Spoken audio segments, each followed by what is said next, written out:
8 traits successful people have in common. Number 1, passion. Successful people love what they do. When I asked Russell Crowe what led to his Academy Award for Best Actor, he said, the bottom line is I love the actual job of acting. I have a great passion for it.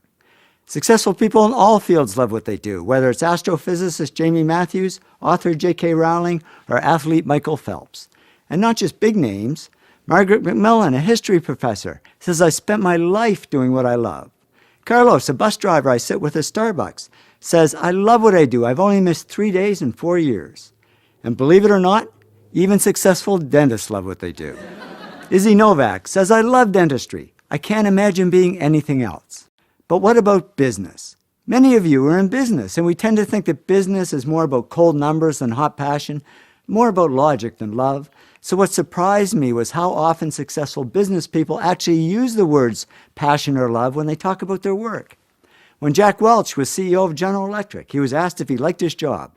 He said, no, I don't like this job. I love this job. We can have passion for a profession. Kathleen Lane, chief strategist at WorkCard, says, I found a profession I love. She also says, stress isn't working 15 hours at a job you like. Stress is working 15 minutes at a job you dislike. We can have a passion for people. Nez Hallett III, CEO of Smart Wireless, says, I used to be in sales, now I'm a CEO. I just love being around people. We can have passion for a product. James Dyson, the vacuum cleaner guy, says, I love vacuum cleaners, and I will love them until the day I die.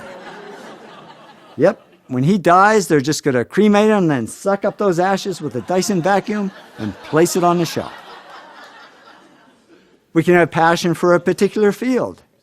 Anita Roddick, the great founder of The Body Shop, once said, I love retailing. I love buying and selling and making connections. She also said, I don't like systems, financial sheets, or plans.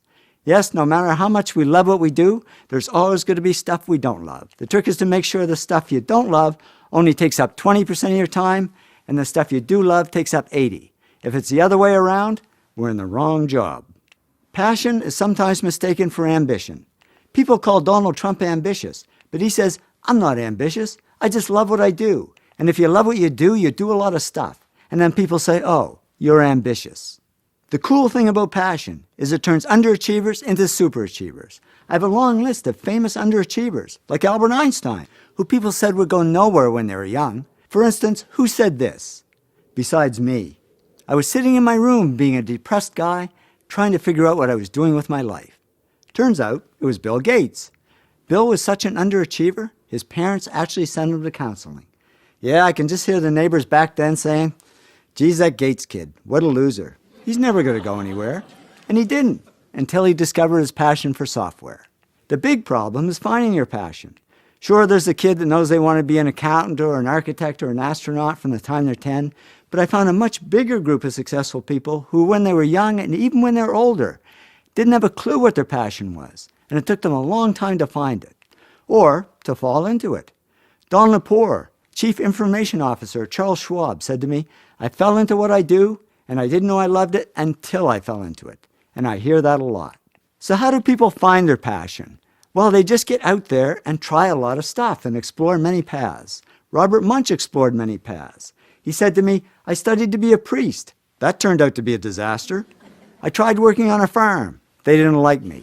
I worked on a boat. It sank.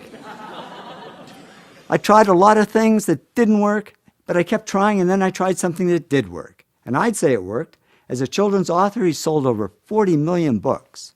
Yes, finding a job we love is like finding a person we love. Sometimes we just got to go on a lot of really bad dates before we find the right one. Now, I read a survey of 18 to 25-year-olds, and 81% said their first or second life goal was to get rich. And I thought, boy, they've got it all wrong, because I've interviewed many millionaires and billionaires, and guess how many of them said their life goal was to get rich? 0. They didn't do it for money, they did it for love. They went for the zing, not the ka-ching ka-ching. When Bill Gates and Paul Allen started Microsoft, they didn't do it for the money. Bill says Paul and I never thought we'd make much money. We just loved writing software. And with that attitude, he became the richest man in the world. J.K. Rowling didn't write Harry Potter books for the money. She said, I love writing these books. I just wanted to make enough money to continue to write. And with that attitude, she became a billionaire. I became a millionaire by following my heart, not my wallet, and a number of times I walked away from great-paying jobs to do poor-paying jobs I love better. Once is when I had a great job traveling the world, making a lot of money, but I wasn't doing the one thing I loved at the time, which is photography. So I said, I think I'll leave and start my own little photo company. My heart said, yeah, go for it. My wallet and all my friends I might add said, are you crazy? You can't walk away from all the money. You'll starve. I didn't listen to them. I walked away. And yeah, at first there wasn't much money. But it didn't matter because I was having fun doing what I loved. And eventually the money came. And much more than if I'd stayed in my old job. So I learned it's true what they say. If you do what you love, the money comes anyway.